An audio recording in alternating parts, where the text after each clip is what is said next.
are continuing the work of the first climate forum, Kazakhstan-Ukraine. Yesterday we had a very productive day. We discussed international experience of a number of international partners. First of all, we've listened to the presentation of the World Bank, OECD, GIZ project. We've listened to our colleagues from the Almaty University of Power and Telecommunication, of the Institute of Energy from Kiev, and we also listened to recommendations of the UNESCO expert, Mr. Yulkin, about the carbon tax. Today we continue the work of our forum according to the agenda. Yesterday we had a number of interviews, and that's why I want to announce that we will not have a briefing today. It will take place in the format of interviews with our distinguished experts, and we expect that today we will have also a very productive day, and I'd like to ask Ms. Boyka to be the moderator of today's event. She is representing International Network CAM, and I'd like to give the floor for the welcoming word to the Deputy Minister of Energy of the Republic of Kazakhstan, Mr. Karat Rahimov. Thank you, Bahut. Dear participants of today's event, let me on behalf of the Ministry welcome you on the climate dialogue in such a format. And I believe that the restrictions that we used to have in our country are slightly changed now and shifted now. I'd like to also greet all of our participants in online format. Welcome to the second day of our event, and thanks to the organizers for the invitation. Talking about the topic of this forum, I heard that we had very hot discussions yesterday, and we're expecting such discussions today. This is because this topic is very relevant nowadays. Kazakhstan is working on the development of the low carbon development concept. It's a very serious document. We are experiencing certain very significant challenges, and developing such a policy means that we need to make certain choices in order to conduct the energy transformation in a smooth manner. Why is it important to Kazakhstan? You all know that around 68% of energy generation in Kazakhstan, not just Kazakhstan that faces it, but the whole country, or the whole world, they are very serious, not just for the power sector, but for the economic bloc and the environmental bloc.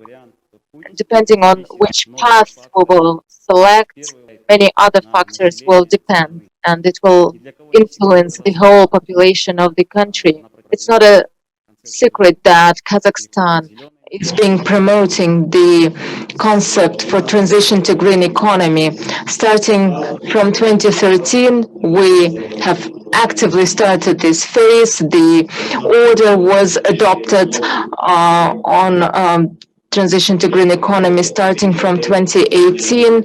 We moved to the scheme of supporting the RES projects. This is the system of auctions, and that was based on the best practices, and we see that in this short time we already have very good results. Today we have more than 100 of projects, and the total installed capacity is over 1,700 megawatts, and more than 600 billion investments are attracted, and more than 2,000 workplaces created. But at the same time, the green energy integration created new questions and new challenges, and today's discussion will talk about these challenges, and on how successfully we will be able to overcome these challenges will depend how successfully we will be in our achievements. And achievement of our ambitions means that we will have to move to cleaner energy sources. And in order to achieve it in the smoothest possible way, we have to develop alternative and renewable energy sources in large scales. But at the same time, with the development of such sources, energy system experiences certain issues, and so far we don't have solutions for these issues, and discussions of different events and the activities that we have in the frames of such climatic dialogues, listening to the experience of other companies, other countries, other projects is very useful to all experts gathered here. And energy efficiency issues are also very important to us. Our country has objectives in this field, and we have a high potential in this field because we have to use and conduct a policy on energy savings and energy efficiency. And the success of this policy in general depends on the fact that in the future we will not need to grow our capacities, but we will be able to simply move from the fossil fuels to renewables with the also lowest possible costs. And for our countries, both Ukraine and Kazakhstan, this is a very relevant topic considering our climatic peculiarities, because a lot of resources are being spent to heat the cities.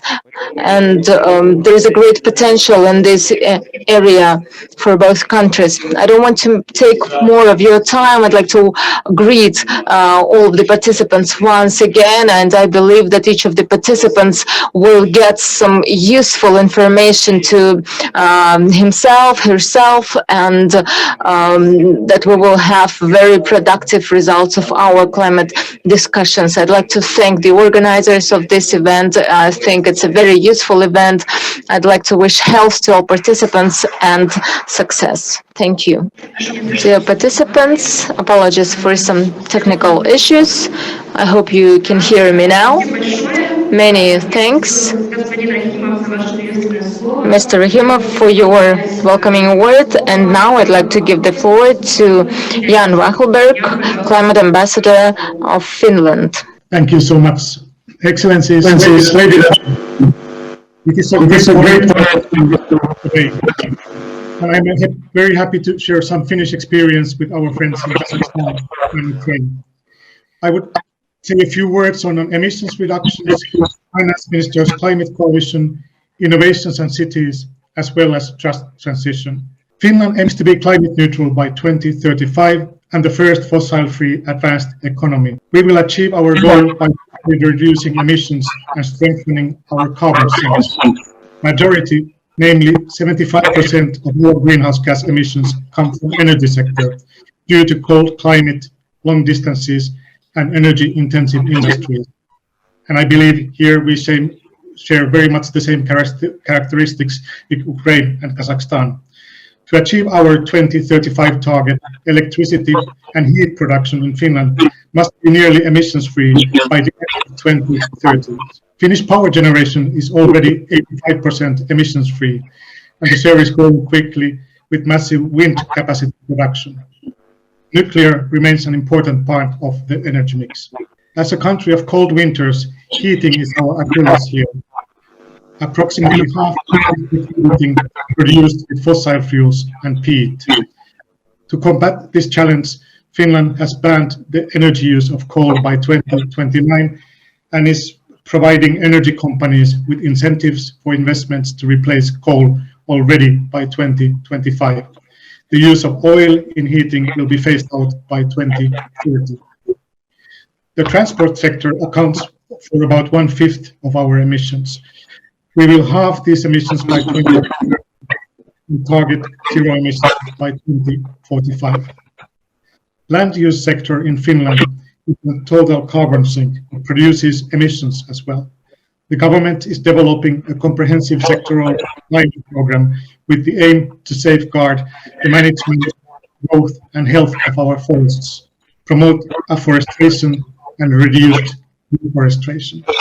Other major targets are the reduction of carbon footprint of construction, promoting a circular economy and a climate-friendly food policy. In taxation, the focus will shift to gather even more taxes from environmental harmful activities. Ladies and gentlemen, Finland is a founder and co-chair of the Finance Ministers' Climate Coalition, which is a global alliance that aims to accelerate climate action by mainstreaming climate change into fiscal and economic policy. The coalition now has over 60 members and also 20 institutional partners, including European Bank of Reconstruction and Development. The key objective of the coalition is to work on how to best integrate climate aspects as an integral part of economic and finance policy. The coalition welcomes new members, so Kazakhstan and Ukraine are warmly welcomed to join the coalition. Finally, I would like to say a few words on innovations and cities, and on my home city, Helsinki. Helsinki organized a global €1 million challenge competition, Helsinki Energy, to answer the question, how can we decarbonize the heating of the city using as little biomass as possible? The goal of the challenge was to find future-proof solutions to heat the city during the winter. The 4 winners demonstrated the diversity of approaches necessary to achieve a flexible and resilient energy system. Emission reductions measures must be carried out in a way that is fair from a social and regional perspective. Participation is key. Government is seeking ways to guarantee a just transition to industries and regions most affected by the emission reductions. Many Finnish cities and municipalities have taken local action and set even more ambitious climate goals than the national one. Half of Finns live in a municipality to be carbon neutral by 2030. The power of local action is also an empowering people and enhancing citizens' participation in combating climate change. Dear friends, thank you very much for giving me this opportunity to share these thoughts with you. By increasing climate dialogue and climate action, we can together fight against climate change. Thank you very much. Thank you very much, Jan. Now, I'd like to give the floor to Ms. Manal Fouani, Deputy Resident Representative of UNDP in Ukraine. Thank you so much, colleagues, Your Excellency, ambassadors, and distinguished representatives of the governments of Kazakhstan and Ukraine. Thank you so much for being here today. It's an honor, actually, to represent the United Nations Development Programme in this important very first climate dialogue between Ukraine and Kazakhstan, leading to the preparation for the 26th UN Climate Change Conference of the Parties, or what we all know as the COP26, which will be held soon in November 2021 in Glasgow. Allow me here to remind a little bit on why UNDP is in this business and reiterate our commitment to support the government of Ukraine on the climate promise, especially fulfilling the obligations under the UN Framework Convention on Climate Change, including the Paris Agreement. We certainly hope that this event of the 2 days, and I heard a lot of success stories and its important references and nuances of the exchange of knowledge that has been done yesterday, and we look forward to more today. So this type of dialogue will certainly facilitate the establishment of a platform for a better and more efficient collaboration of national governments to ensure submission and effective implementation of pretty much more ambitious nationally determined contributions, NDCs. We at the United Nations Development Programme in Ukraine, we have supported the idea of this dialogue, and we really promote the exchange and facilitate the exchange of the ideas and knowledge and expertise, and review the NDCs before countries actually go to the COP26 in Glasgow. It is with our support to the Ukrainian government, we are trying to be there and technically contribute to the preparation of this. Technical assistance from UNDP in Ukraine ranges from the preparation of the National Adaptation Strategy to support on communication-related matters for the NDCs, and to the facilitation of the access to the private, green, and sustainable finance. And I would like to highlight here that while the Paris Agreement on climate change is closely aligned with the goals of the and objectives of the climate adaptation stipulated in all 17 Sustainable Development Goals. In particular, SDGs 13 is on climate action, includes adaptation objectives related to strengthening resilience and adaptation capacity, the integration of adaptation to national planning, and improving institutional capacities and adaptation funding. And this is the context in which we operate here in Ukraine, and we support the government, which is very committed to these goals.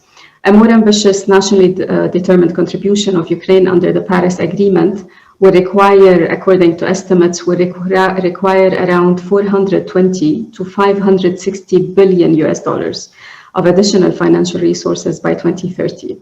This is not little, this is quite huge, and Ukraine would certainly require support from international partners and providers of technical assistance to bridge this financial gap. It is important also for us to ensure that this is achieved through implementation of pretty much innovative financial instruments, because regular solutions might not be really serving the purpose here. And I believe UNDP, both globally and nationally in Ukraine, but also I see my colleague Vitaly in Kazakhstan, we certainly have the core advantages and the comparative advantage to lead this change process in support of the government, to strengthen sustainability of financial systems, to improve impact assessment of economic and financial activities, and implement, together with the government and private sector partners, innovative, green and sustainable financial instruments.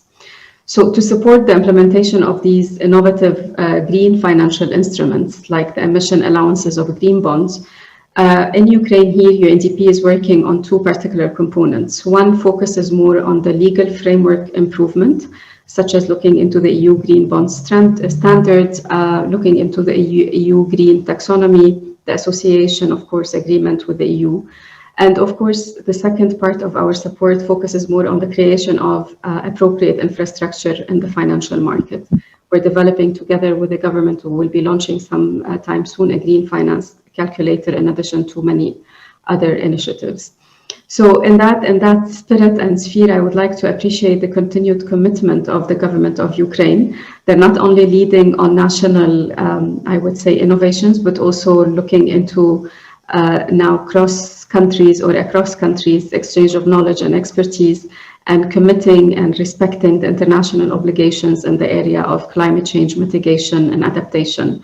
And we really hope that this two-day first climate dialogue between Kazakhstan and Ukraine will certainly contribute to an improved communication between countries and respective governmental institutions, leading the way and paving a good preparatory way to Glasgow. I would like to wish you all a very good exchange of knowledge today, and we look forward to learning more from the knowledge and experience and all of the activities that you are conducting in the two countries, but also we listen to our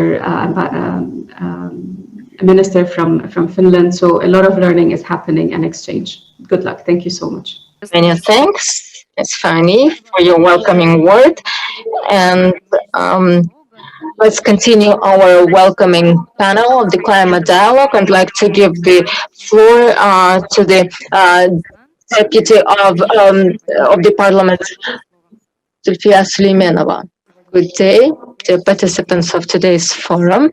First of all, I'd like to welcome everyone, and I'm very pleased that despite a very difficult situation with this pandemics, you found the opportunity to organize this event, to exchange your knowledge and experience and establish this dialogue.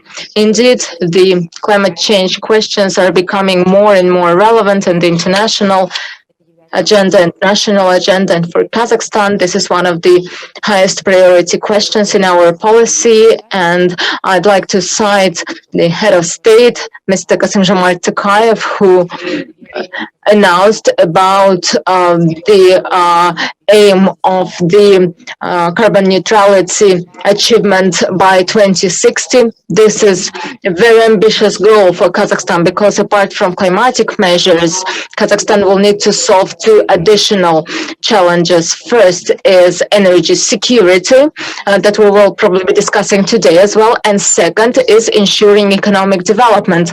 At the same time, I'd like to support what was mentioned by our colleague from Finland, by Mr. Jan, that in this climatic transition, it is very important to ensure a just transition.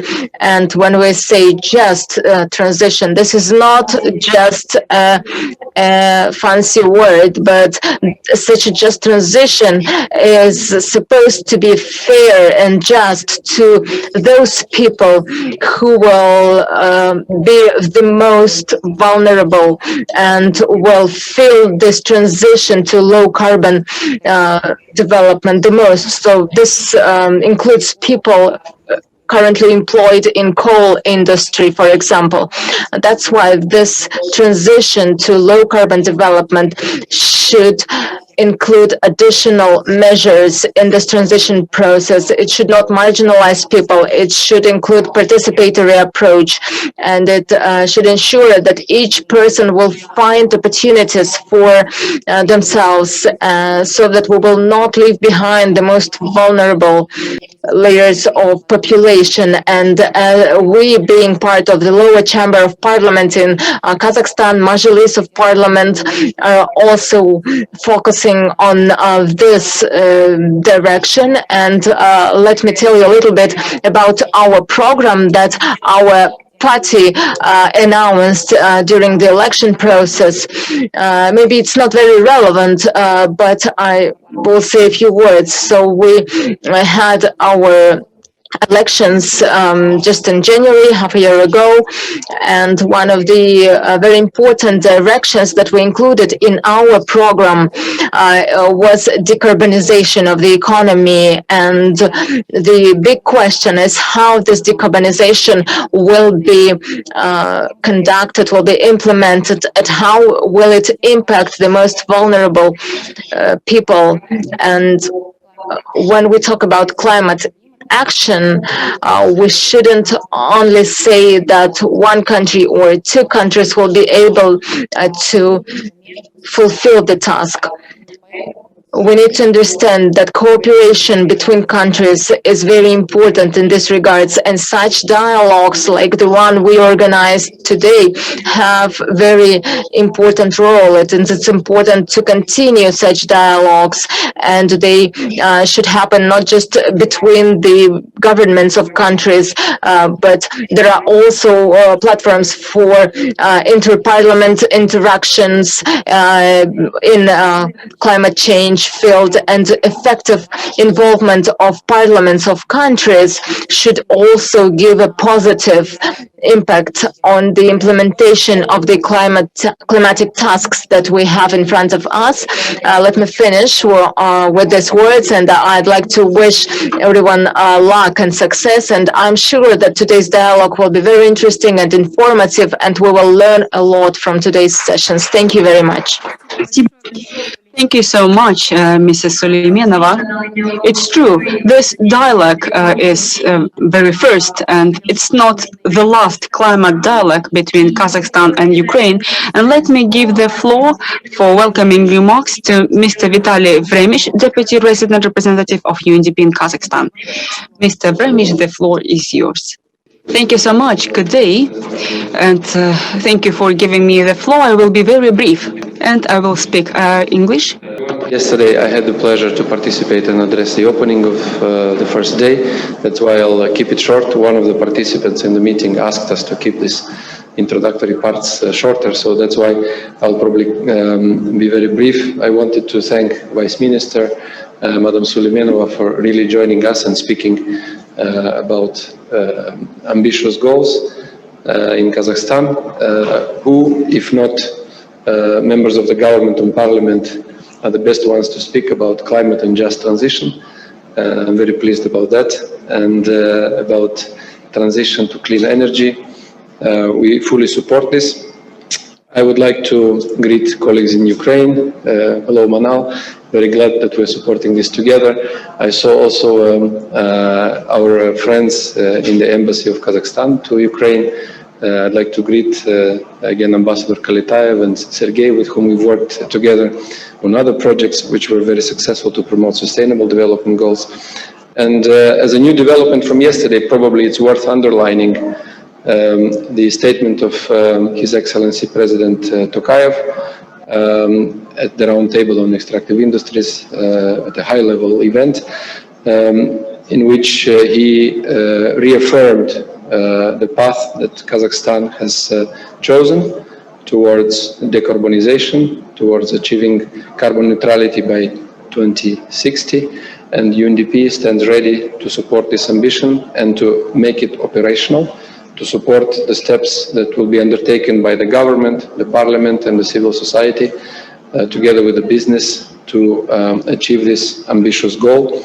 And we are calling indeed to take these concrete steps, and as a step number one, as I said yesterday, to reaffirm this more ambitious NDC that is the government is ready to, I hope, to submit it very soon to the Secretariat. So good luck with the events. We're looking forward to good discussions, and I'd like to congratulate the main organizer of this event, Mrs. Sekina. Thanks for bringing us together. Thank you very much. Большое спасибо, господин. Thank you so much, Mr. Vremish, for your inspiring remarks. And I thank all the speakers of this first panel. And let's proceed with the core presentations. We will have 4 very important and very insightful presentations. And let me give the floor to Oksana Kisil. She's the national expert of the European initiative called Covenant of Mayors, and she will talk about the implementation of the Mayors Covenant in Ukraine. You have 15 minutes. Dear colleagues, good day. It's my pleasure to be here with you, although I have connected online, but my heart is with you. And let me say something more. I was honored to work in Kazakhstan 7 years ago. I know your specifics. And our project on energy efficiency in building was supported by EU and was quite operational in Kazakhstan. So we can talk about the general or common problems. And we can think about solution for the problems, given that we know the specifics and we know each other. The Covenant of Mayors in Ukraine is supported by the EU project. This is the Covenant of Mayors, including 6 countries of the East. And over the last 4 years, we have been quite actively operating at a level of our communities and cities. We have integrated communities, and we have worked on the level of the territorial communities in Ukraine to implement the climate and energy-related policies. And the Covenant of Mayors had 2 objectives until 2020. So these were signatories who signed the Covenant of Mayors before the Paris Agreement. Before 2016, they had targets to reduce CO2 emissions at a level of 20% by 2020, and since 2016, we see 195 communities who are signatories. These are small and big cities and villages too. And they started implementation of the Paris Agreement, not waiting for the government to sign it. So cities in Ukraine talked about climate change and climate change adaptation. So we can say that the family of the Covenant of Mayors in Ukraine is represented by 195 communities, cities, settlements, smaller or bigger towns, where more than 21 million people live. And when we talk about the initiative, the Mayors Covenant, this is a voluntary initiative of the local governments to develop and implement in their respective territories their plan for sustainable development and climate change adaptation, which consists of 3 main areas. It's climate change mitigation, we are talking about energy efficiency here, and reduction of CO2 emissions, transition to renewable energy sources, but also climate change adaptation and energy poverty and access to energy. And I really liked the words of your parliament representative. She made a very good focus saying that we have to be very thorough and very strategically minded uh, to work with the vulnerable groups of population who may suffer from this transition. Energy transition should be just. And we are working with the cities on the issues of energy poverty. But what is important in Ukraine and what is happening, and I'm sure that you will support it, we really facilitate energy management. Political support is paramount because if the mayor, the local government head, if he or she doesn't support energy transformation of our cities, then it's very difficult and challenging to mitigate the climate change. You cannot fight the climate change. You can just mitigate its impact on our cities and communities. But if there is a political support, then it's important to build a team of energy managers locally who will plan and implement the project. I made several pictures of our energy managers in Ukraine. When we talk about energy and climate policies, we have to understand that this is a teamwork. And if one player on a team plays badly or doesn't understand the goals or doesn't have personal ambitions, then the entire team has a lot to lose. And therefore, the Covenant of Mayors in Ukraine focuses in the last 2 years on supporting the energy mayors in Ukraine. And we are supporting the project implementation units with the international institutes because quite often projects are not implemented because of the low capacities of cities to get funding. And people were in the center of attention of the Covenant of Mayors over the last 2 years. We have recently finished the competition and we will award 2 bicycles for the best energy manager of Ukraine. Therefore, when we speak about the energy or climate transition, we have to invest into people. And when we talk about the Covenant of Mayors, what we do, what Ukrainian cities do, when they signed the covenant, they have to develop the plans for sustainable development and climate change adaptation, which focus on the CO2 reduction at least 30% until 2030. But at the same time, we have strategic planning until 2050. The project on MDC was developed, saying that climate neutrality could be achieved by 2060. And the signatories of the Covenant of Mayors did that, and we agree with them. Of course, we'd like to reach full climate neutrality earlier than that. Well, 2050 is not very likely. I think that 2060 is a more realistic goal. And we need to strengthen very strong prerequisites for climate change mitigation, and we are talking about energy security, energy poverty, and sustainable development of energy. And what do the cities do? First, they analyze the types of energy that they consume, who are the main consumers. So we prepare the inventory of emissions to see how much is consumed by the cities and how much they emit, how much CO2 they emit.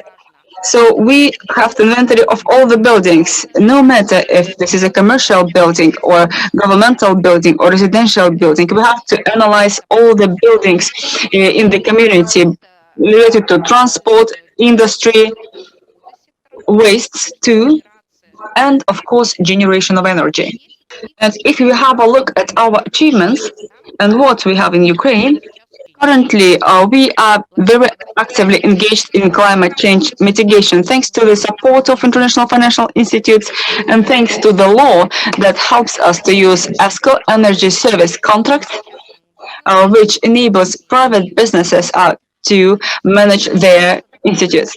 But it's not that great about adaptation. We have to understand that the projects that focus on climate change mitigation, they have a certain payback.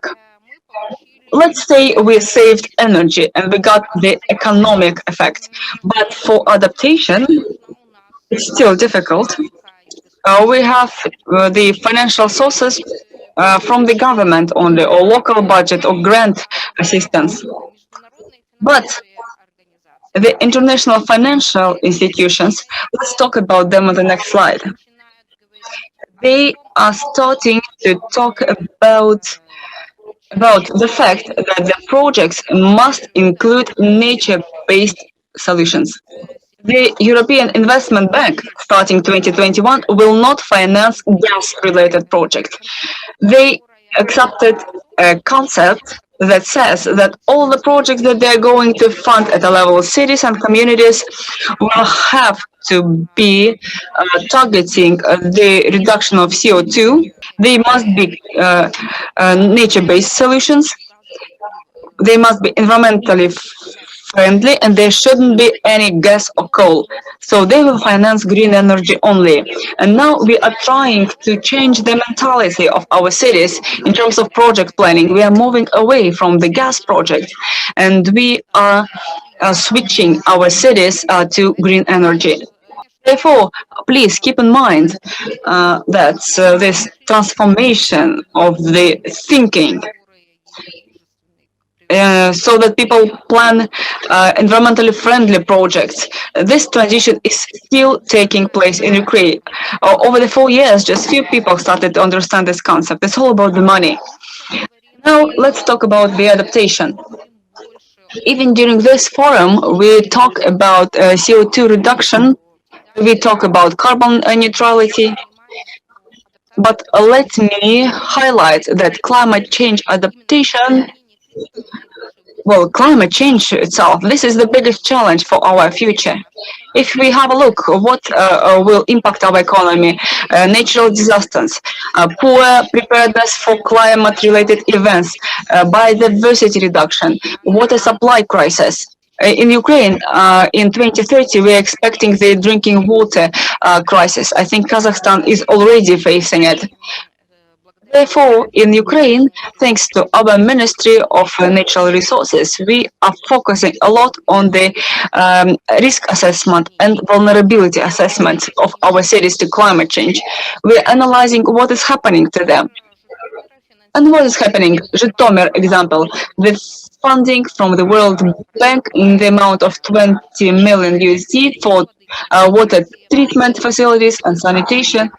Excellent team that is implementing the project. Money is available, political support is there. But what happened? The river is so dirty, so polluted. It's a small river. It didn't have enough water. And actually, having spent 20 million, Zhytomyr still was at risk of losing any water. And so, therefore, the government had to let the water go.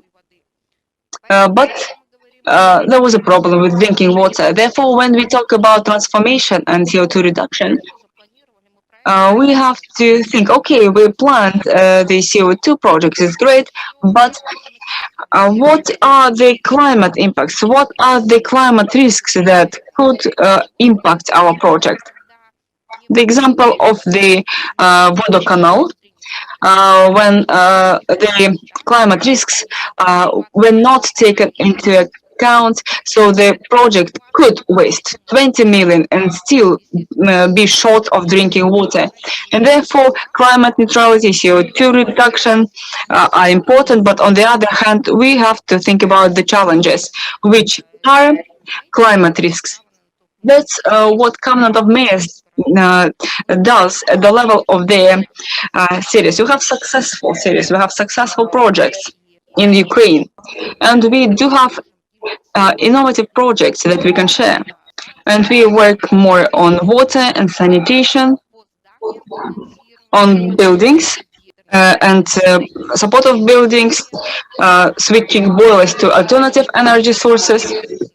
And we have the first solar energy cooperative in Slavutic town.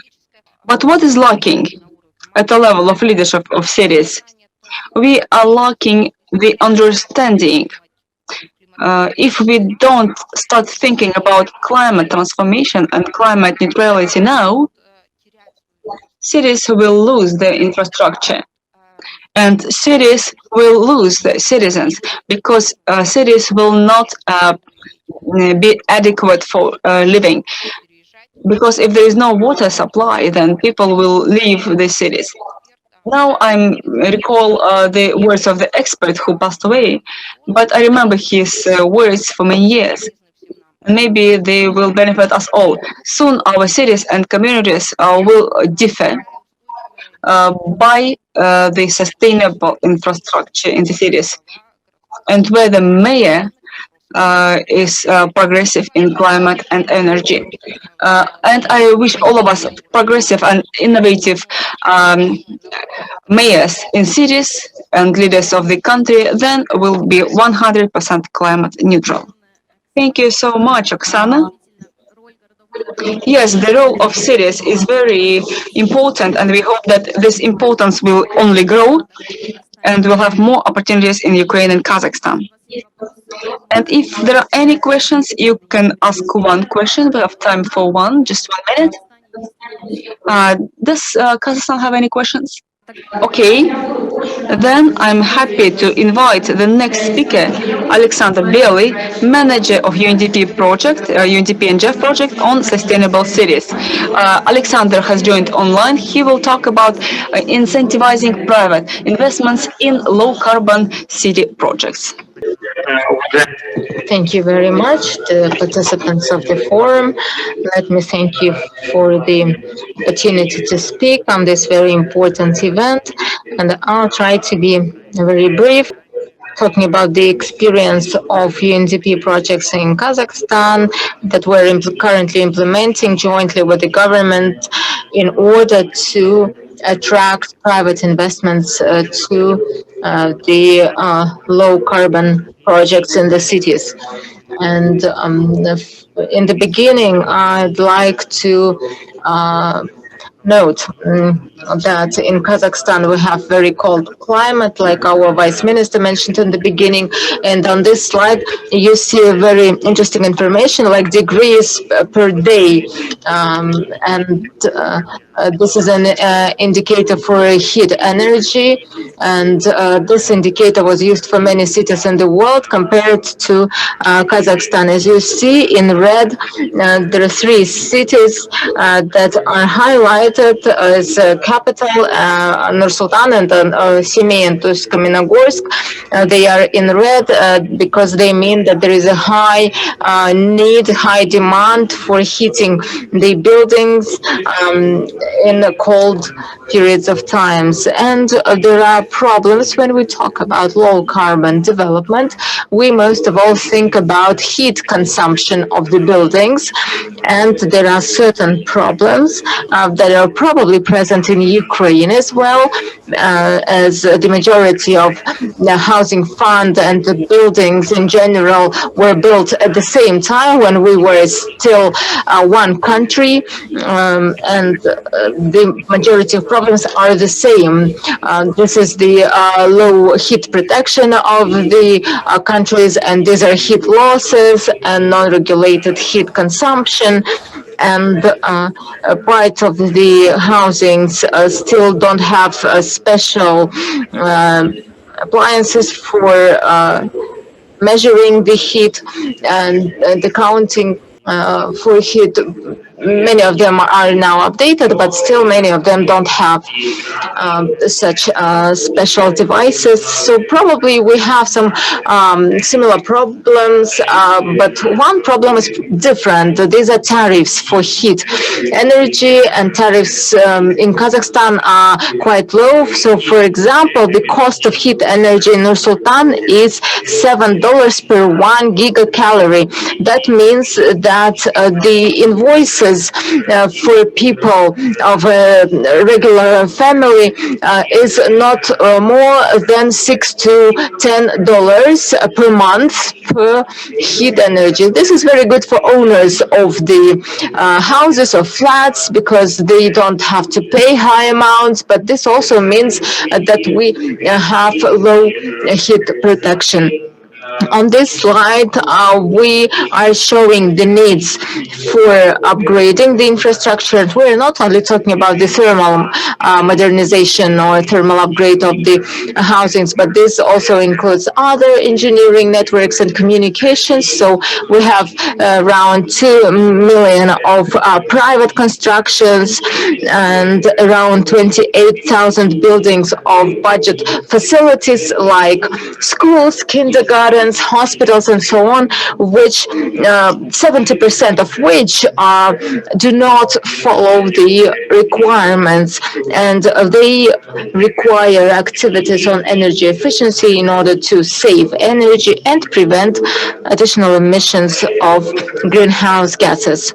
UNDP projects in Kazakhstan work in energy efficiency direction starting from 2007. We had a long path that we went through with the government, starting with separate demonstration projects and moving to the projects that I will be talking about a little bit later. But we had very similar events. These are events or different activities in boilers, in pump houses, upgrading the lighting systems, the thermal systems of housings. And now UNDP, together with government, is testing different financial mechanisms of potential private investments into such projects.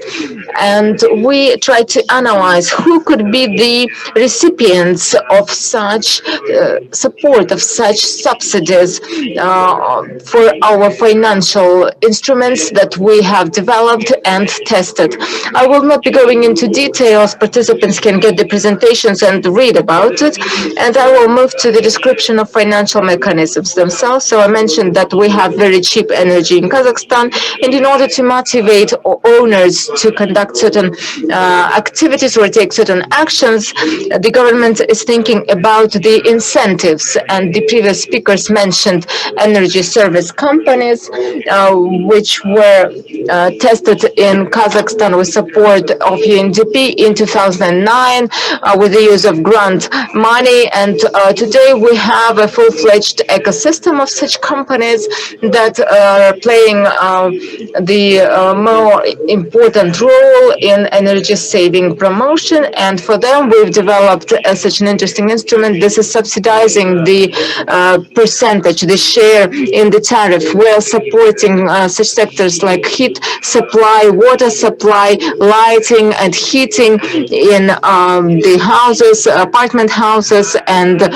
social facilities and other buildings. On this slide, you see the requirements that we have to such projects that can get the subsidies, and this is used as an incentive for private investments for such projects.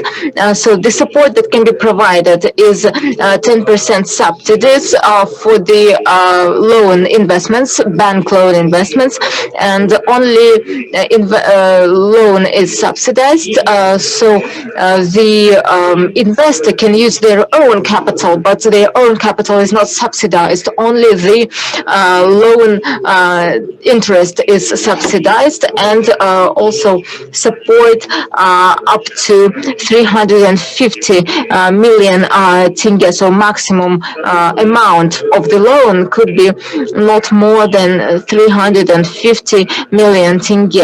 Another instrument, another tool that we are testing now, we haven't tested it yet. This is subsidizing the actual loan itself, not the interest rate, but the loan itself.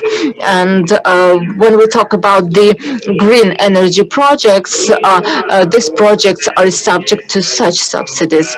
In addition, in Kazakhstan, there is a joint project of UNDP and government of Kazakhstan on supporting RES, especially small RES that are used for energy saving. So these are small RES using on the buildings, on small farms.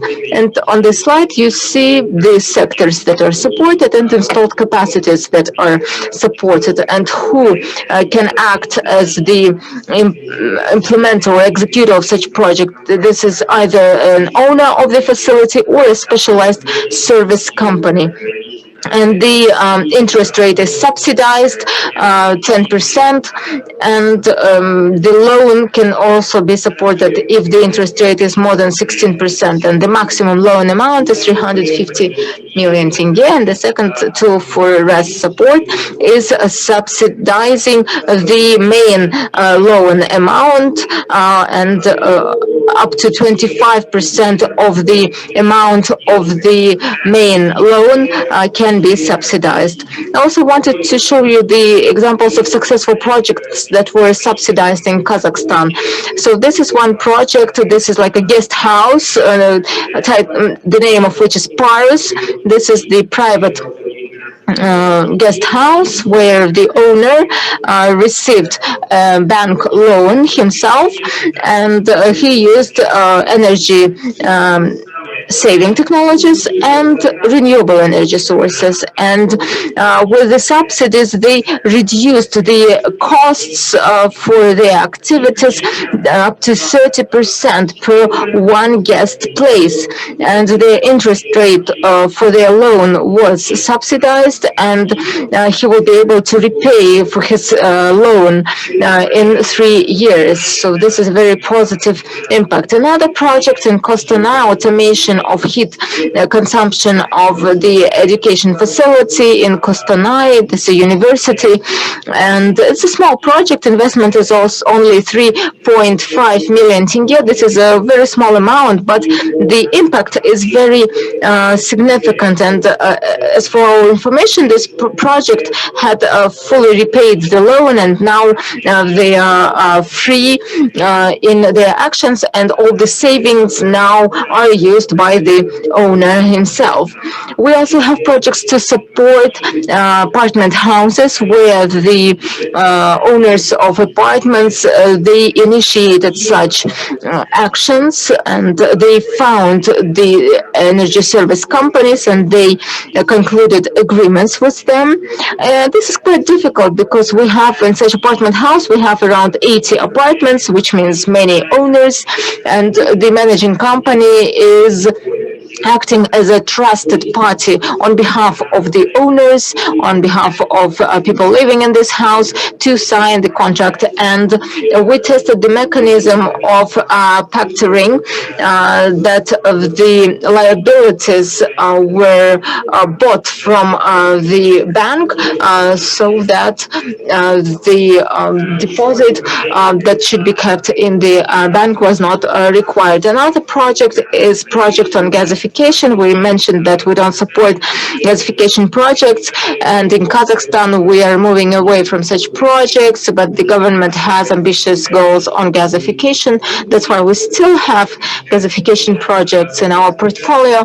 But why is this project interesting? This is about public-private partnership, where the private investor enters the public ownership, and they are doing their investments, and then they are repaying the loan, and UNDP acted as a partner for subsidies for this project. The last project I want to mention is the project of transforming from coal to biomass. This is a small school in a small settlement, which is a village, and at this school we've installed such a module-based boiler house, thanks to which we fully went away from coal this project was rented, rational, economically rational, and it was subsidized.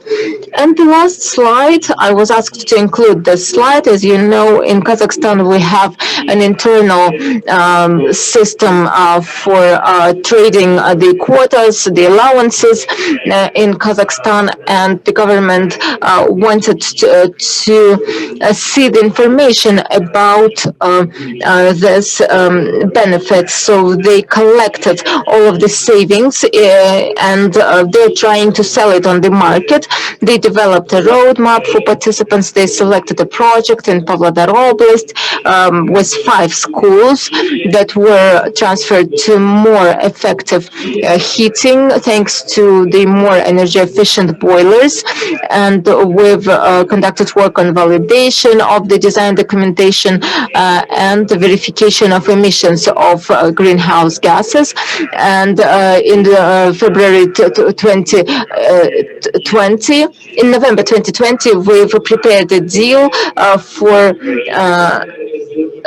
around 100,000 tons of CO2, and hopefully soon this deal will start working. And we have an expert, Sergei Tsoy, that was attracted by UNDP project for developing this mechanism. So if you have additional questions of a more technical nature, I believe Sergei will be able to answer this. This is all I wanted to present to you. You can find all the information on our portal. You see it as the last line, where you can find the whole history of projects on energy efficiency on small RES in Kazakhstan and other energy efficient projects in Kazakhstan starting from 2008. Thank you, Alexander. Dear colleagues, if you have questions, you can write them to the chat box if you are participating online, or just start speaking. Let us know that you want to ask a question. We have a couple of minutes for questions. Kiev or Kazakhstan. If there are no questions, let me give the floor to the next speaker that we have here with us in Kiev. This is Roman Zinchenko. He is the chairman of the board of Green Kubato. You have 15 minutes. Good day. Dear colleagues, I am representing an organization that is developing the ecosystem and managing innovative programs in climatic innovation sector for 12 years already, and I will be talking about the green resources for our eco-innovations. Few words about how we started. An important part of the start of our work was that we concentrated on developing the eco-innovator community. We tried to create an environment where people would meet each other, where would find new contacts, new partners, new ideas, and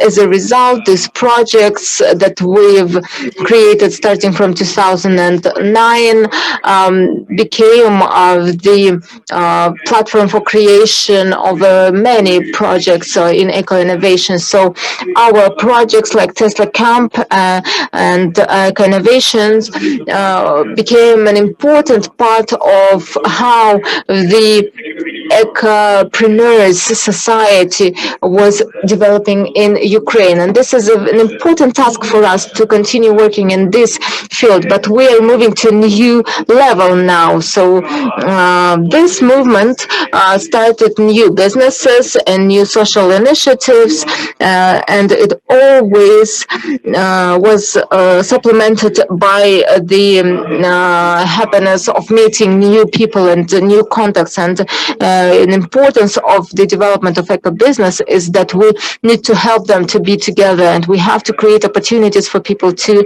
meet each other. These are pictures from our first event, for which we had the budget of only 600 hryvnias, which is around 100 USD. And this event was the start of our ecosystem, and that was really cool. And now I want to tell you about our history, about our national well-being and what we and national richness. What does it mean? I will start from the piece of my personal richness.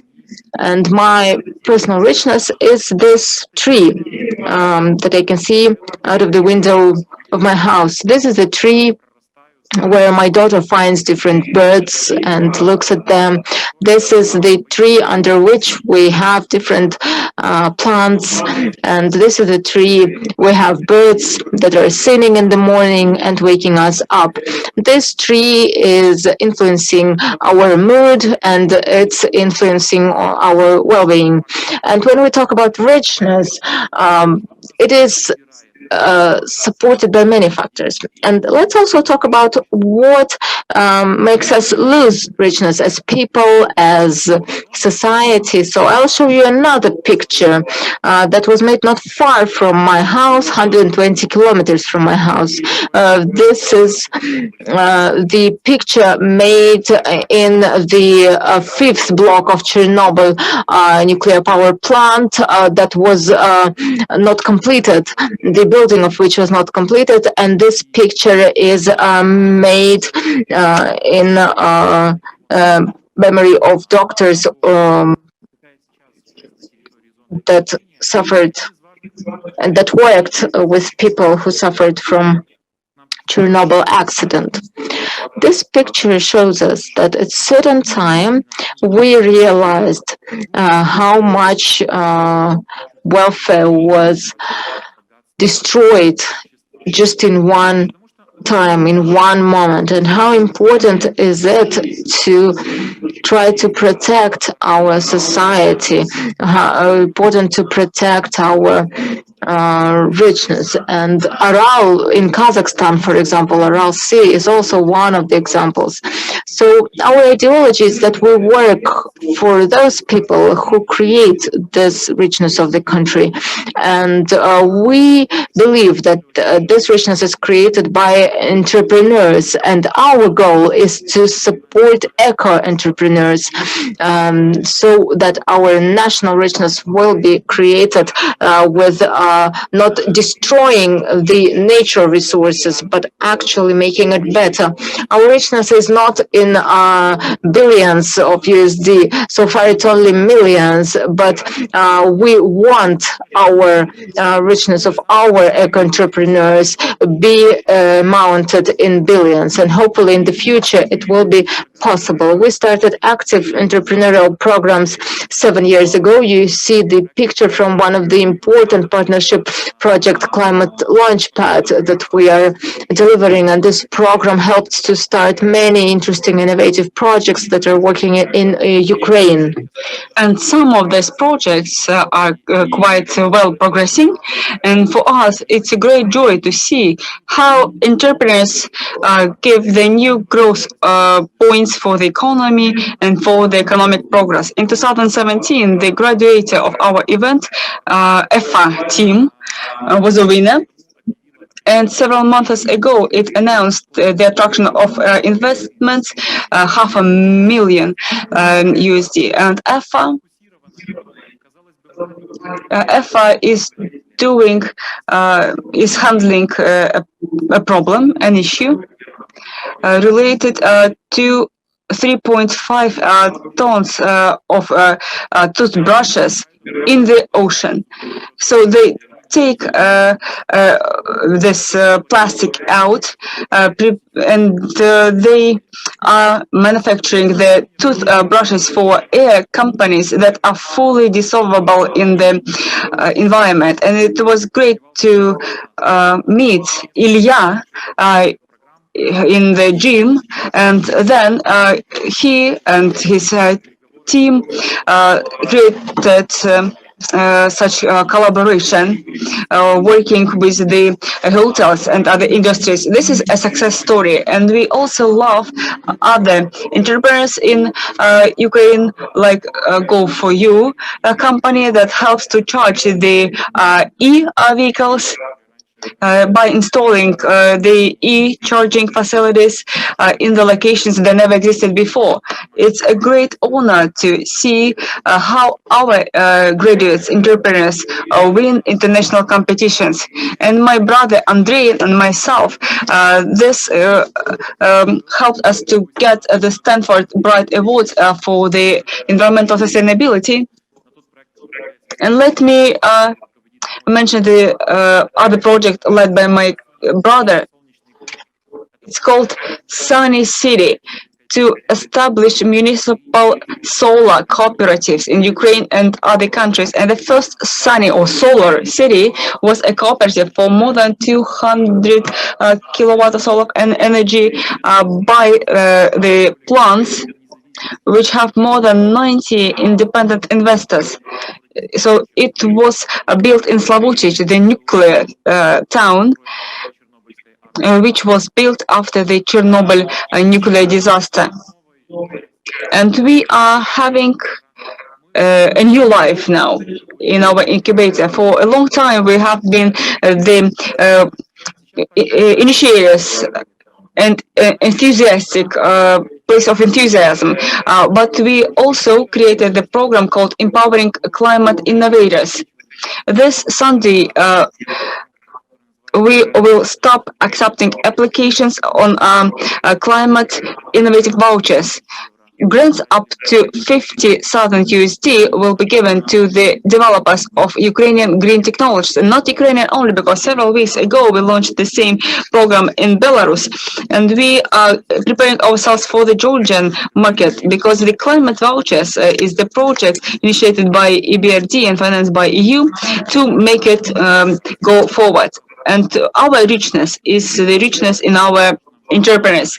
And let me talk about the Ukrainian-Kazakh bridge. Daniil Tankapi is a Ukrainian entrepreneur with the Kazakh passport. He is one of the champions because his company that is called Belfast got the Guinness record for the biggest distance gone with one charge. It got grant from us, and in the core of this technology, the climate vouchers lie in, and so they're moving forward, winning the global market. This creates richness too.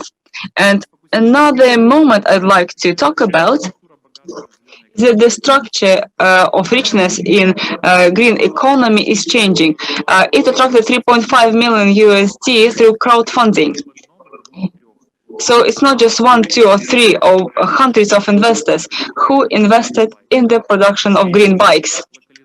And they are starting a localization of their production. The first pilot production is operational. And who is creating richness? Richness is created by entrepreneurs. And our job is to look for them, the opportunities, because overall, the global climate economy, the global green economy, is the economy of the trillions of dollars that offers many opportunities. And recently, when listening one of the podcasts, I liked a phrase that the first trillionaire on the planet will be green entrepreneur. As a person who worked in the IT industry and who saw Ukrainian IT giants small, just several dozens of people, and now these companies are global players with these thousands of employees, I can say that the sector of green innovations and green economy is now somewhere at the same place where the IT business was. So now it's a good moment in time to create a richness in the green economy sectors. Besides Belfast, we have many other stories like Solar Gaps that exports its products, which are energy efficient windows, to many countries. Hempire company is another success story. Sergei Kovalenko is building houses made of materials which sequestrates CO2. Technical hemp is taking the CO2, absorbs the CO2, and he works in Ukraine and US, and we helped the company to get a fire safety certificate. And we have success stories in green mining, such as Червона Хвиля company, that uses titanium to the printing for the space industry. Why green technologies? I'll tell you why. 10% of titanium, only 10% of titanium is used for details. 90% burns, and titanium is quite a difficult material to handle. Excellent stories for charging stations and operators of charging stations. We are working with key operators like Toka, Enterprise, and others.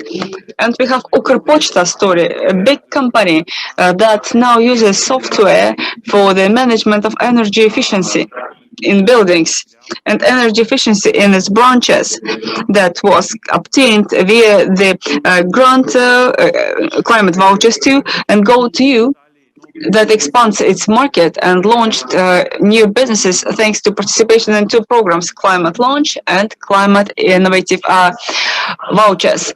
And now we have to make sure that we do not limit ourselves. We see talented entrepreneurs in pharmaceuticals who are moving away from the cold chain, talented logistical operators who can save emissions 10 to 12% thanks to the smart job of the freight forwarder. And we have innovations in other sectors like ventilation and energy efficient recuperation. Prana company, as far as I know, is actively engaged on the market of Kazakhstan. And over the COVID year, 2020, the export of this company increased 25%. And we are happy that half of the products have smart controller that was funded by our program. And a part of the story of Ukrainian eco-entrepreneurs that we supported, described in the Зеленая Экспедиция project, and we are seeing more stories coming. But we'd like to hear more stories about the regional development and regional growth, green GDP and green wealth. Soon, two new projects will be launched related to grants and ecological education. And next stage is important. We want to focus not just on small and medium businesses, which is our current focus, but we also would like to work with the heavy industry, including mining. It's not Ukrainian steel factory, it's in Temirtau, and I can say for sure that mining, cement industry, agricultural industry have great potential in decarbonization and transformation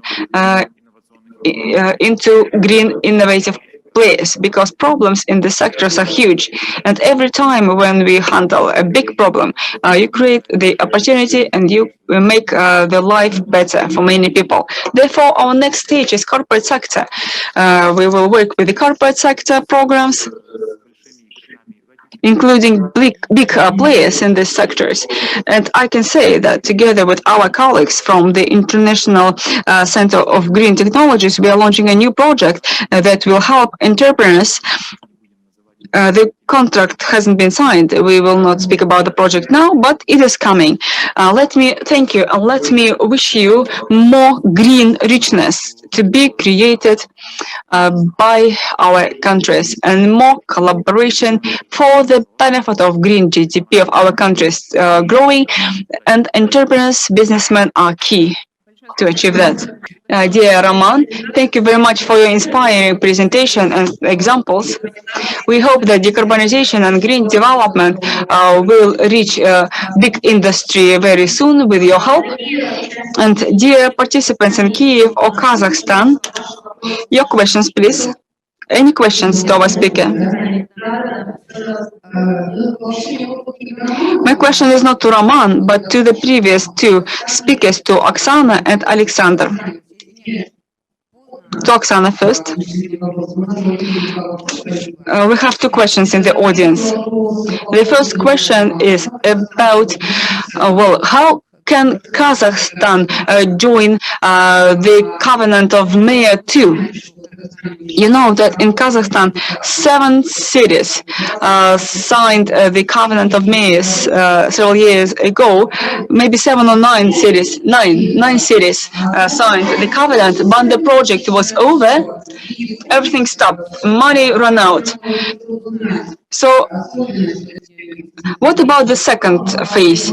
The Ministry of Energy said today that we have the problem with the decarbonization of coal cities. It's a question to Oksana. And Sasha, thank you so much for being with us. We planned to invite you initially. So you said that 2,000 units have been obtained on renewable energy sources, and you're going to sell them. So have they been validated, and how much they will cost? And a question to Roman will come next. If you allow me, I will respond to the first question. I think that it's necessary to have more cooperation with the European Union in Brussels. If you need such projects, I think there should be dialogue, and there should be better contact with the Directorate General responsible for the Covenant of Mayors on the regional level. I can send you the contact details in the chat box, and if you prepare your request, there will be a response. So how can we support you in terms of our support from the Covenant of Mayors in Ukraine? I discussed that during our preparatory process. We can organize Covenant of Mayors discussion by July in online format to tell your cities what it means, Covenant of Mayors, because now we have just signatories who signed the covenant in 2016, and they may share their methodology and their experience in Ukrainian cities in terms of Covenant of Mayors. We have very active support from the ministry. We have the national coordinator of the Covenant of Mayors.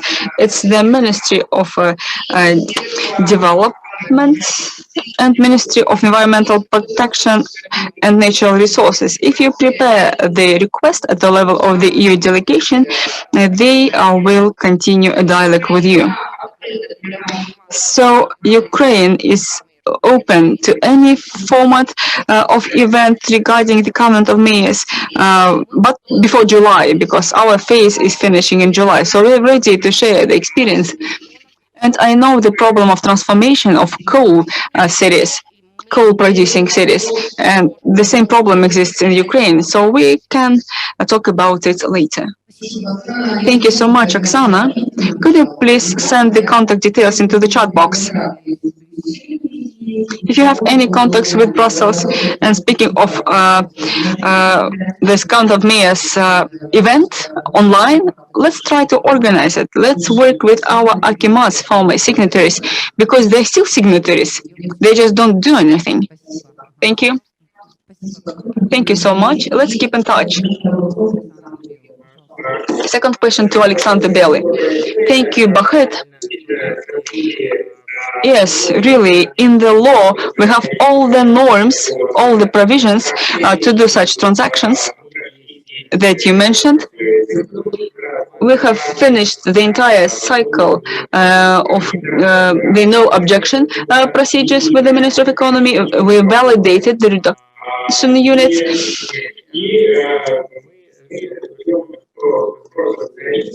So we hope that the demand will resume and that the deal will be closed.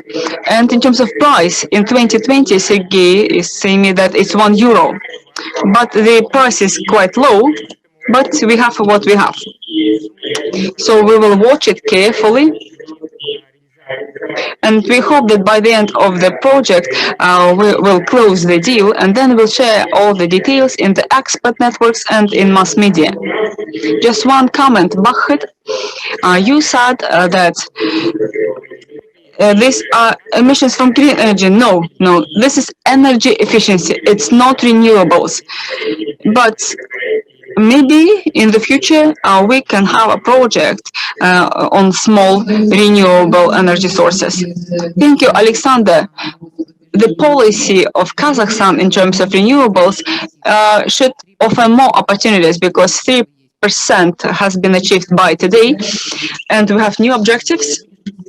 And today's energy efficiency meeting and the active work of the Association of Solar Energy, where Spano works, will offer efforts to improve the potential for your project implementation. Thank you so much. Thank you, Bahet, for your questions. If you allow me, I have a small question to Roman about energy cooperatives. There was an example of the solar city or sunny city that is operational already. You said that the share of renewables should grow, and we know that renewables offer a very good opportunity to develop the independent energy supply. Are cooperative a good tool for that? And if yes, what should be the legislative conditions and social conditions to do the same in Kazakhstan? Just your suggestions. What can help with another success story? Thank you for your question. I want my brother to be here to answer this question because he is the guru of this mechanism and legal framework development. And very interesting stuff was done. So what can I say? The cooperatives and energy cooperatives are an excellent solution, not just for energy challenges and to create additional profit and additional generation of income in communities and cities, but also with the help of cooperatives, we can address many other problems like water supply, waste management, which will help cities. Many problems can be resolved via cooperatives, and decentralization is very important here, but we have to understand that the ideology of our energy grids is such that they really resist such decentralization. There are countries where decentralization is a status quo, a basic idea. As our partners in Germany say, 40 years ago, they had 40 generation points, and now they have 4 million, which needs dispatching. And I think that we are moving towards the future where we'll have a mix of technology, like distributed generation of energy, renewables, energy storage, microgrids. But also we have to focus on other tasks too, like the tasks of waste management, water supply, and other near energy and near climate things that are challenges for cities. Roofs, fields, roads, everything can be used for a generation of additional benefit by electricity production. So I'm happy to talk about it, and we'll be happy to invite Sergei to the next meetings, who can share the legislative and other efforts. And I can say that engagement of people who are knowledgeable about cities and for whom it's important to handle energy cooperation. It's a know-how for the solar city and energy cooperative. But on the other hand, if you look at the US market, a big chunk of American grids has been built and being managed by energy cooperatives. This is interesting story. Thanks a lot, Roman. I think we are already thinking about a new meeting with Andrei Zenchenko and other participants of the Mayor's Covenant. This is very important. This means that our dialogue will have a continuation. On this note, I'd like to invite the last speaker of our panel, Dr. Saule Bishimbayeva from IGTIC from Kazakhstan. She will talk about the UNIDA project aimed at green innovations. Ms. Bishimbayeva, please, the floor is yours. Good day, dear organizers and participants of the forum. I'd like to thank the Embassy of Kazakhstan in Ukraine and the Green Academy in Kazakhstan for invitation and the opportunity to present such a flagship project that is starting its work in Kazakhstan. This is GCP, Kazakhstan Global Program for Innovations in Green Tech. clean tech in Kazakhstan. This project is currently under the stage of being signed in Kazakhstan. We've been preparing this project for 2.5 years in Kazakhstan. Hopefully it will start soon, and I'd like to tell you what we've already made in Kazakhstan to start this program. The national coordinator of the global program is the International Green Technologies and Investment Project Center, which I'm very glad to represent. The center was created on the initiative of Yelbasi, first president of Kazakhstan, and the main mission of our center is accelerated promotion of green technologies, international cooperation, and investments attraction. The 10 years experience of GCP program had demonstrated that an effective and efficient approach to achieve green investments is small and medium enterprise. Many climate change problems around the world can be solved with the help of the entrepreneurs of small and medium enterprises. And in 2011, UNIDA started the first project with South Africa. And this project was so successful that small enterprises that applied to this project with their ideas had attracted very good investments and were introduced in South Africa with very high return, and other 6 countries joined this program after that: Turkey, Morocco, Armenia, and other countries which were also very successful in this program, in this project during the latest 10 years, and they have moved to the second stage now. Many countries with the state support are implementing their projects in their countries, like in Kazakhstan, with the support of the government. And what I wanted to say, there is indeed a very high potential of green technologies in the world. So $6.4 trillion in the next decades is the potential that is calculated. And also over $1.7 trillion for SMEs and startups, which shows that there is a high potential for the development of the green technology sector for developing countries. This means that, in fact, all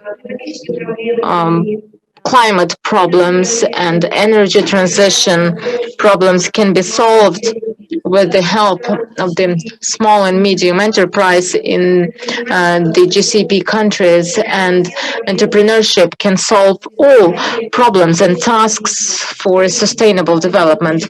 So you see our main indicators in Kazakhstan that we are planning to achieve, and in the frames of the Paris Agreement, it is the reduction for 15%. Our partner countries.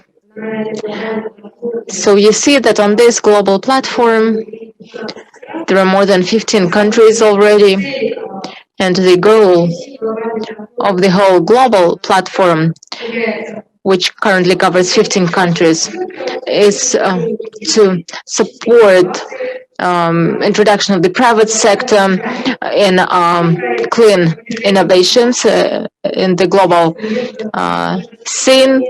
And the aim of the project is promoting clean technology innovation through a cross-sectoral and multi-stakeholder approach to reduce greenhouse gas emissions and build sustainable innovative ecosystems for partner countries. So this project is aimed at decarbonization, at reducing CO2. And if you look at the experience of the countries that have already introduced this project in their countries, UNIDA had selected 14 startups, and they provided a very good effect. So as for the emissions, there was the reduction 624 kilotons, and you also see other very good outcomes, which means the experience of GCIP had demonstrated that it is a very effective global program that can solve climate change issues with the help of technological entrepreneurship of small and medium enterprises. The main objective of this program is foster private sector engagement in accelerating the uptake and investments in clean tech innovations at scale, and this includes increasing critical mass of clean tech startups that should also overcome the so-called Death Valley and allow for cooperation between all countries. As for the KPIs for Kazakhstan, we have developed a project document already, and the KPI that was established by UNIDA for us is reduction of CO2, not less than 35,000 direct and not less than 675,000 indirect tons. And other indicators that we should achieve is attraction of from 1.5 to 2 million of investments in projects in 8 priority areas. And you see that our program is not limited by 1 or 2 directions. It covers almost all directions of green technologies. And when we will start this project, we will announce a competition for all 8 directions of green technologies. In addition, in Kazakhstan, we are planning to have 120 new companies that have completed acceleration and that should have at least 35% of women. According to our statistics, women in Kazakhstan are very well represented in small and medium business, more than 42%. That's why we hope that we will be able to achieve this indicator.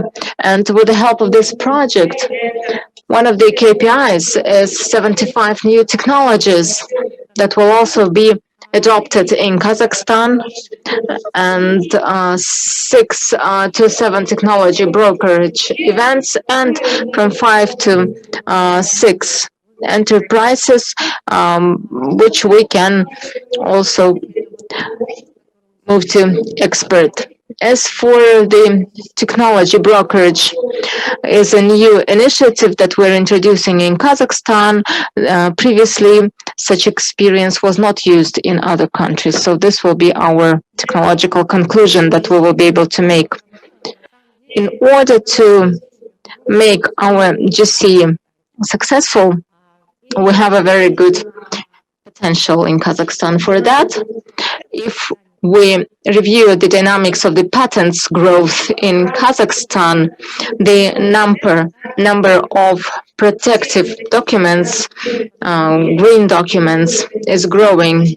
So during the pandemics, we had 425 patents registered, and out of them, we already have international patents in Kazakhstan. These are PCTs that cover 110 countries, and one project that is registered in Eurasian Patent Agency, 41 project.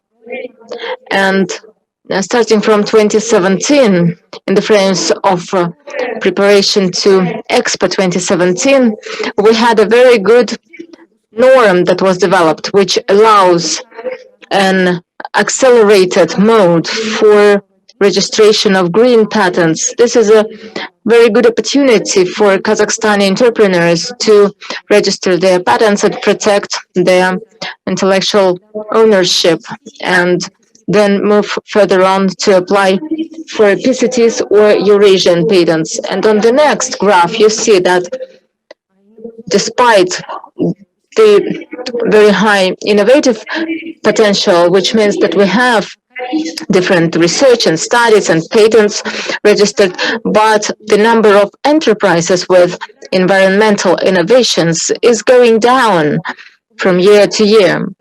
So you see in green that the number of introduced eco-innovations is going down every year, which is quite sad. As for the position of Kazakhstan in general in the development of innovations, we're currently taking the 72nd place out of 130 countries. But it's important to note that every year the innovative activity of enterprises in Kazakhstan is growing, which means innovative enterprises are growing, they are doing innovations, introducing technologies, but still CO2 emissions are also growing, so they're not going down, which means that we have a sort of medium level of innovations introduction and introduction of climatic technologies. And it shows that out of all of these enterprises, only 70 projects are at the early stages. Only 30% are ready for commercialization. So this whole base of patents and innovative potential is not ready for start of implementation. That's why such projects like GCIP Kazakhstan that will be helping to prepare the projects, technological innovation projects for introduction, for its implementation, it's a very good assistance to our enterprises to move towards the green economy. And if we look at the environmental security index, Kazakhstan is taking the 77th place out of the 130 countries. And as for air quality, Kazakhstan is taking place 115 out of 180 countries. Kazakhstan has made a lot to introduce green technologies at the large industrial companies, polluters, and 5.5% of enterprises are introducing green technologies. Other enterprises yet require modernization and upgrade. So this is a huge market for green startups that could offer their solutions and their technological approaches to solve the problems of big enterprises that are the largest polluters in the country. And now let me move to the particular components of the GCIP Kazakhstan program. The whole program consists of three components. First is the support for clean technology solutions with high potential for climate change and high potential for commercialization. So the first component is aimed at startups acceleration and support of small and medium enterprises and helping them to, first of all, determine their business strategy, the concept for their projects, teach our entrepreneurs how to present their projects to potential investors and so on. Next, we support them not just at the level of them being a startup, but we also developed post-acceleration programs for them. Even when the programs are completed, we continue supporting them and provide consultation support with the help of our mentors and foreign partners. And the second component is strengthening the policy and various regulatory and financial mechanisms. So basically, this is the legislative improvement. And third component is the monitoring and control. So the program is for 3 years with the potential prolongation, which means that for such a long project, monitoring and control is very important. In the frames of this direction, together with UNIDA, we're planning to conduct trainings in order to identify the GHG emissions, develop methodologies that will be offered to all GCIP countries. Here you see that our competition will take place this year, and it will be covering all 8 directions of green technologies. And by the result of the national competition, we will select 40 best projects, and we assume that 20 out of these projects will be recommended for state financing. And as a result, we plan that our accelerator in the future will gradually become a regional green technologies hub that will become the place of innovative activity in green technologies and will add partners not just from Kazakhstan but from other Central Asian countries and other countries in general. So, Ms. Bishimbaeva, you have a couple of minutes left. Okay, thank you. So we have several components, as I mentioned. So first component, during the first year, we will announce competition, and we will conduct a national competition, pre-acceleration program, acceleration program, startup academy, and then we will promote our startups and technologies for global market. As I mentioned, there should be 35% of women in our projects, and I wanted to show you the experience that GCIP countries already achieved this result. So even Pakistan was able to attract 53% of women entrepreneurs in green technologies. And in general, in 2018, on the Global Green Technologies Forum that took place in Los Angeles, there were 53% of female entrepreneurs, and in Pakistan it was 32%. The main goal of GCIP Kazakhstan and all global projects in clean technologies, this is to bridge the valley of death. This is what all entrepreneurs in the initial stages are facing, and our program can help them to overcome it with different incentives, with legislative measures, attraction of finances, and creation of the innovative ecosystem. And here we wanted to show that our center is actually a Green Technologies Center, and we have our own unique database of green technologies that we've been creating during the last 3 years, and this database consists of around 300 projects, and they are in different areas.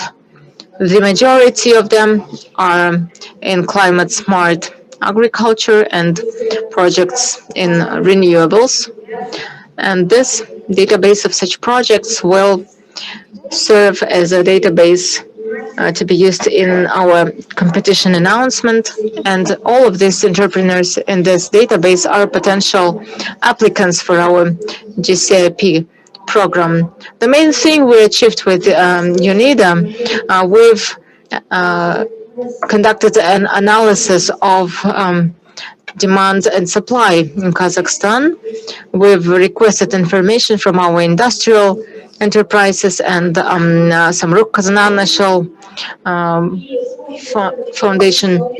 And with the help of this technological audit, we identified which problems we should solve on energy savings and other questions. And our problems can be solved with the 51 of the technological tasks that we have in our center. And in the frames of GCIP, we're planning to also deliver technological brokerage events in the most problematic regions in Kazakhstan. So this is an event when we hold an Investor Connect, and we basically do networking and join our industrial enterprises with technological solutions. So the winners who went through the acceleration, this is around 10 projects that we select annually, and we select them by the criteria of what potential problems they can solve in the regions.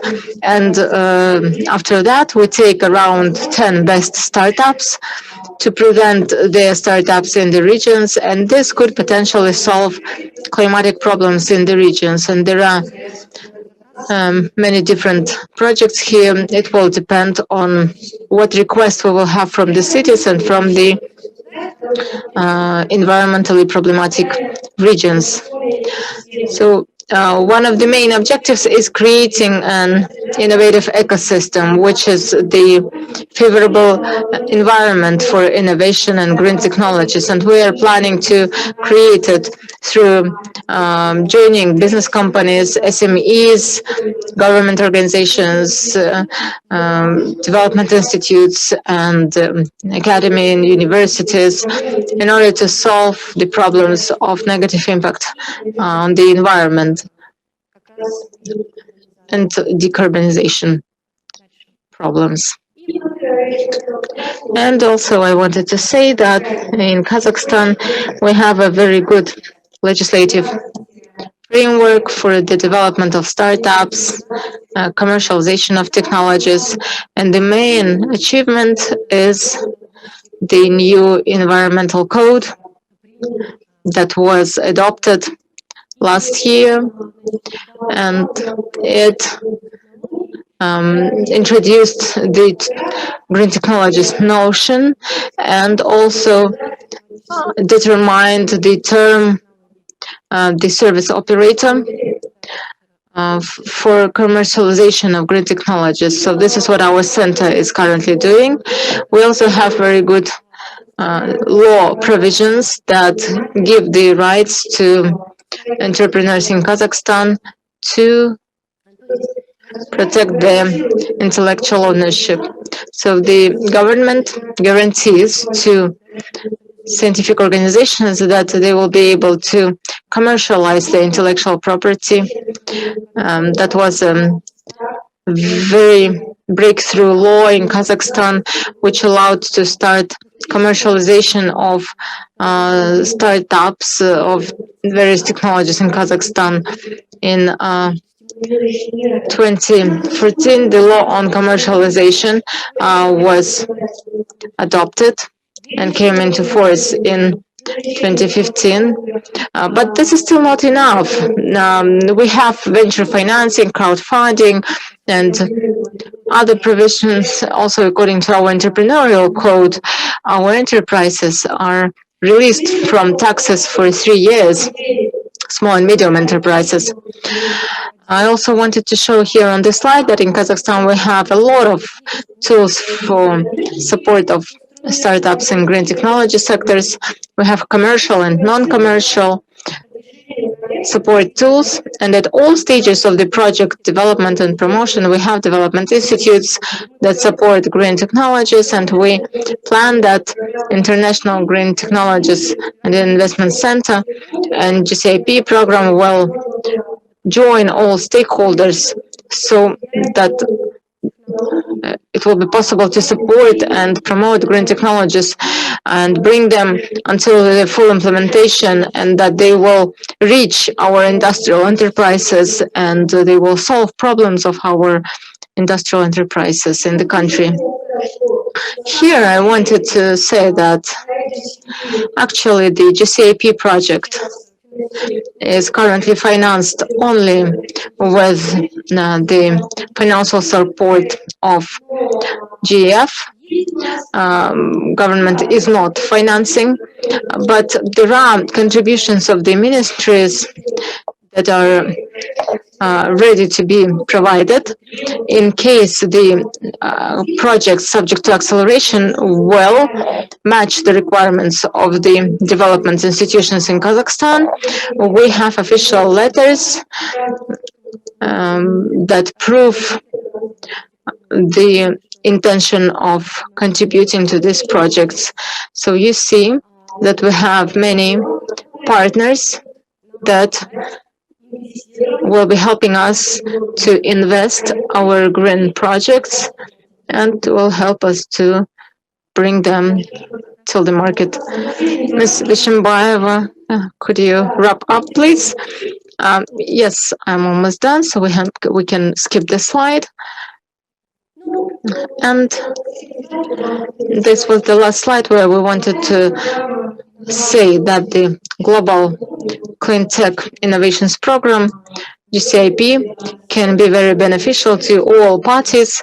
First of all, to our partners in the global platform, which means new green locations, attraction of green investments for investors. This is the opportunity to get access to high quality technologies, decrease of investment risks, and access to developing markets. For our government, this is first of all possibility to attract domestic and foreign investments for regions and cities of Republican significance. We'll be able to create new companies, new jobs, and so on. So all partners get benefits from it, and also, and maybe first of all, innovators and entrepreneurs. In Kazakhstan, there will be opportunity to get access to quality assistance and commercialization of green technologies opportunities and promotion green technologies and getting good networking with corporate sector. And the most important is the path, the green path to our startups to reach global market. With this, I have finished, and I also wanted to take just 5 minutes of your time to talk about the potential cooperation with Ukraine. Yesterday, we signed an MOU saying that we can interact with each other, exchange experience in the field of green entrepreneurship, commercialization, transfer of technologies. We can conduct joint startup events. And in this regards, I wanted to say that we see a high potential in our cooperation with Ukraine because Ukraine has very high research and development potential and different development institutions. And I think that this GCAP platform, where Ukraine is already working for the third year already, we will be able to very successfully cooperate. And currently, as I said, in our center, we've gathered a very good database of projects. And there are some projects and solutions aimed at decarbonization. And if you allow me to take just a couple of minutes of your time, I wanted to give the floor to my colleague, to the project manager of our center. He will tell you about what types of solutions we have in our center to solve the decarbonization problems in Kazakhstan. Dear colleagues, we're out of time. We're out of time, just once. So you have just a couple of minutes because we are already out of time. Good day once again. As it was mentioned before, we have different projects that solve different tasks in different directions, and some of them that are at the stages being ready for commercialization. You can see this organization of production of metal catalytic converters, also production of energy efficient vacuum insulation panels, also biological product containing active microorganisms to treat water, production of building materials out of waste of heat, power and metallurgy enterprises, production of high purity silicon from high-grained quartz raw materials, and seasonal solar thermal energy storage technology for building heating. So, for example, the catalytic insulizer or converter helps to convert from the exhaustion gases, and treatment is up to 30%. Also, we have projects on panels, and I will also tell you about a very good project that we have on production of the cement layers for the pavements, for the stones from stones that could be used for walls and for floors. We also have technologies for accumulating solar and thermal energy for heating the buildings, and its significance and importance is that the system can be easily scaled up based on the heat load of the buildings. This allows to reduce emissions, and this is very convenient to rural areas where there is no centralized heating system. So I can tell you a lot about this project, but I don't want to take more of your time, so that was it from us. Thank you very much.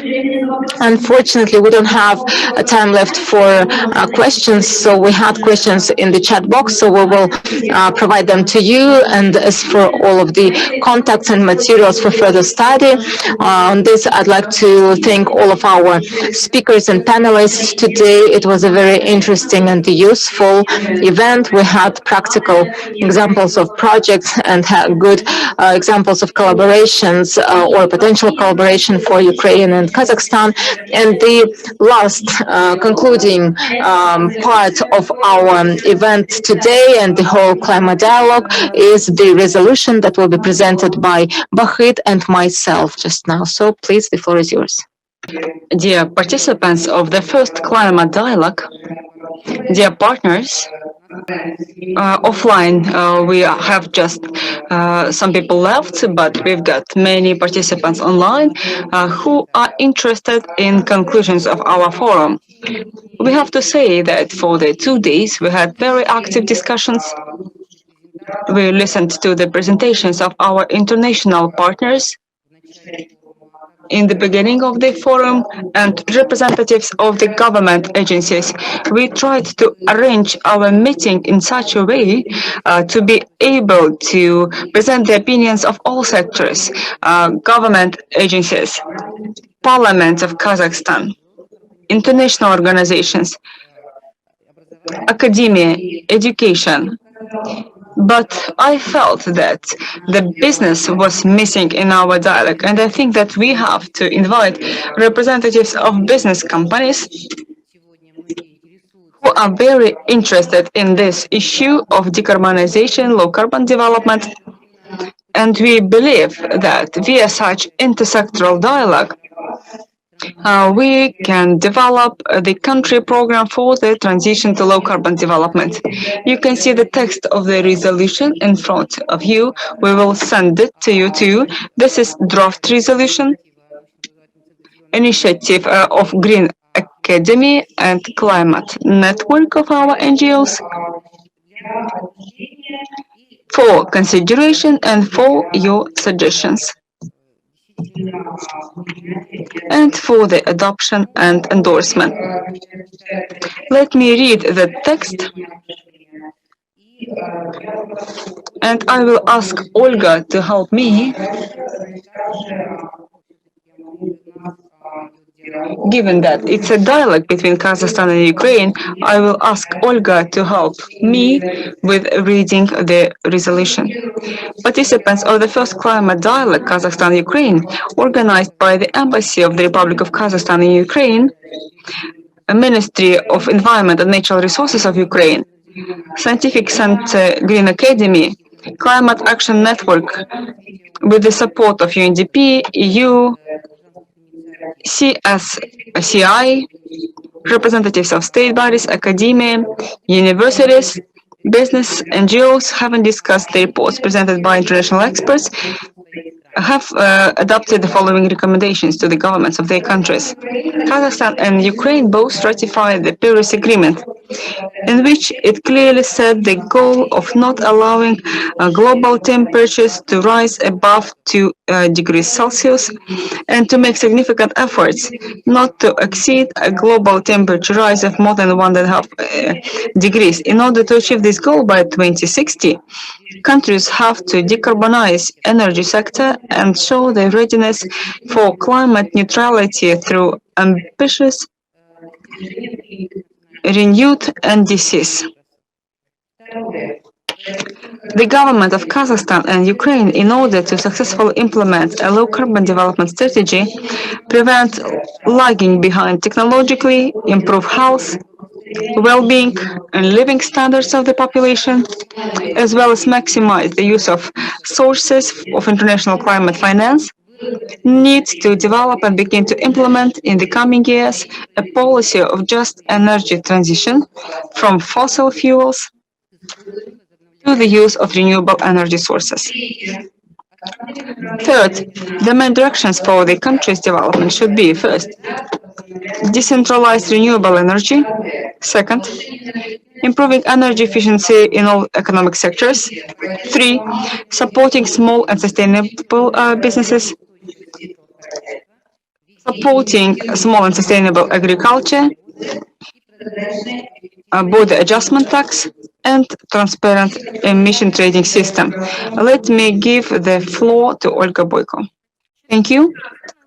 4. Kazakhstan and Ukraine are among the top 10 countries in the world with high energy intensity of production and outdated production capacities. Our countries need to develop effective low-carbon development strategies aimed at transforming their economies into modern economic systems in which there are net greenhouse gas emissions are reduced to zero by 2060. There is no dependence of economic growth on the use of fossil resources.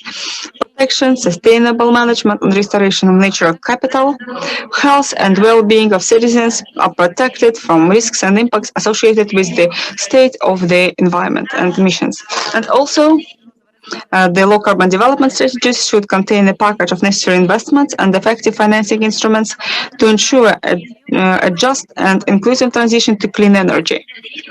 Strategies should cover all sectors of the economy, in particular transport, energy, agriculture, construction, and such industries as steel, cement, and other industries. The most important component of the strategy development process should be a transparent monitoring, review, and verification system for produced emissions in accordance with the requirements of the NFCC and potentially organized using blockchain technologies. The implementation of these tasks require the development of a special complex program for Kazakhstan and Ukraine with the support of the UN and EU, with mandatory public participation and the possible creation of special agencies accountable to the UN. In this regard, we call on the governments of our countries, international partners, to unite efforts to achieve climate neutrality of Kazakhstan and Ukraine and create a precedent on the road to COP26 and as part of the implementation of the Paris Agreement. Thank you so much. Dear colleagues, let me finish our climate dialogue the second day, and I am inviting Sergei Konovalov to officially close this event. Once again, we thank the Embassy of Kazakhstan for this initiative, for your proactive action, and UNDP for the support to make it happen so that we could be here together for the 2 days. And we would like to thank you for making it happen. And our slogan was, "Wake up, wake up all the sectors, wake up everyone. This was our initiative of the Embassy of Kazakhstan in Ukraine and Ambassador, His Excellency Ambassador Kalitaev. And when we proposed this initiative, we were scared. So it was quite scary to implement this initiative, but we did that. And we wouldn't be able to achieve it without the support of our partners. And once again, let me highlight the special mission and special support from UNDP in Kazakhstan and Ukraine. And let me thank personally Vitaly Vremish for his support and for entrusting us this movement forward. And let me thank the EU delegation in Kazakhstan for your support. And we would like to extend our appreciation to the World Bank in Kazakhstan and Ukraine for the support too. And we'd like to thank OECD office in Paris, office in Ukraine and Kazakhstan for supporting this initiative. And we would like to thank the Ministry of Environment Protection and Natural Resources of Ukraine, Mrs. Irina Stavchuk personally, and the Ministry of Ecology, Geology and Natural Resources of the Republic of Kazakhstan for their support, the Ministry of Energy of the Republic of Kazakhstan, the Ministry of Information and Societal Development of Kazakhstan, and we would like to thank the non-governmental sector for sharing your values with regards to climate. We thank the climate network of EECCA. We would like to thank Mrs. Boyko personally. And we would like to thank the Center of Support of the Civil Initiatives in Kazakhstan. And special thanks go from Kiev, our cordial greetings to Bakhti Sekina, who was a trigger for this process. And it's great to see excellent global level experts in Kazakhstan. Thank you, all the participants, including the audience. This was a hybrid event, and from technical perspective, technical part was actually a strategic part because they established a bridge between Kazakhstan and Ukraine. This was the first bridge created ever between us, between Kazakhstan and Ukraine. Also, as I was informed, we had 200 participants online. We had a large audience. And let me highlight that we achieved practical results. The information on the MOU was already shared, and today we had a very warm presentation of Mr. Zinchenko about Green Incubator. This is a very strong incubator, and I thank Mrs. Bishimbaeva from the International Center of Green Technologies, Almaty University of Energy and Communication, and a long list of stakeholders who supported us and who were drivers of this dialogue. I thank you all very much. We have created a very strong value-generating environment, and we have shown that this event is the first step. And we hope that this initiative will continue. We really rely on it.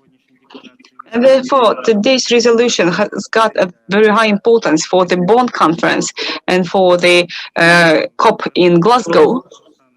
The Embassy of Kazakhstan in Ukraine is ready to continue this work. And this initiative wouldn't have taken place without the support of the Ministry of Foreign Affairs in Kazakhstan. And this initiative will continue in the premises of Kazakhstan. And once again, thank you so much. And let me extend my gratitude to Ukraine and to Ukrainian people for making it happen in such an excellent premise, which is the Congress Center Parkovy. And let me thank our partners who provided location in Nur Sultan. It's Kazakh Humanitarian and Legal University, named after Maksut Narikbayev. This event proves the fact that you are committed to the traditions followed by your founder. Thank you so much, and we hope to continue our climate dialogue and any other formats of cooperation. Thank you so much.